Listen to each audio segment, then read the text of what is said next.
Isn't fat a bad word? Not necessarily. Well, why do I, as a fat activist, use the word fat to describe my body? Well, fat is not an inherently negative word. Culture has constructed meanings around this word that make it seem like it's bad, when it doesn't have an inherently negative connotation. I use fat as a descriptor word. It describes what my body looks like, just like short or tall. Using the word fat contributes to the project of destigmatization. That means to use the word more often takes away the stigma that's attributed to it in society.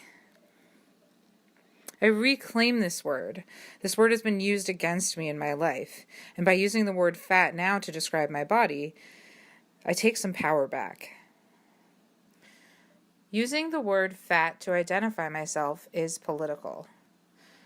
It sends a message that I identify with that particular group and experience the effects of oppression.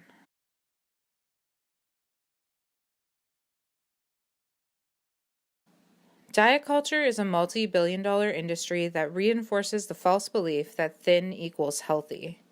People chase after thinness to the detriment of their mental, emotional, and physical health. 95% of diets fail over the long term, which is 5+ years. Dieting is a catalyst for disordered eating and eating disorders. The diet industry makes money off people's quote-unquote failures. In my master's research, I interviewed 6 self-identified fat activists about their relationships with their bodies.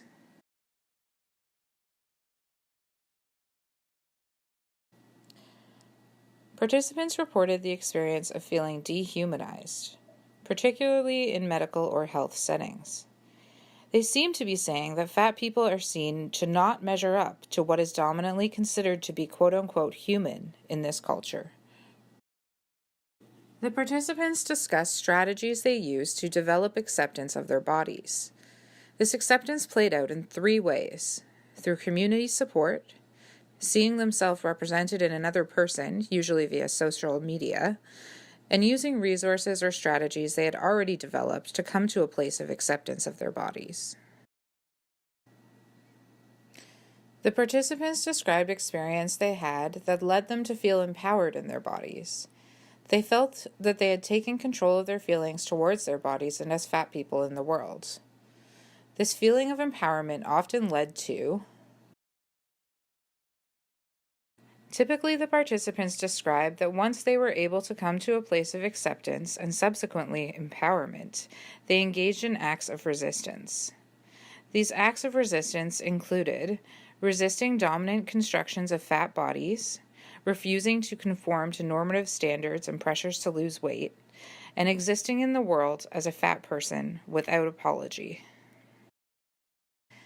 Embodiment and disembodiment exists on a continuum. The participants shifted from experiencing disembodiment to embodiment and all experiences in between. This process was fraught with tension and struggle and was constantly shifting. Reaching a state of embodiment as a person in a fat body was something the participants considered to be extremely difficult in a culture which values thin bodies over fat ones.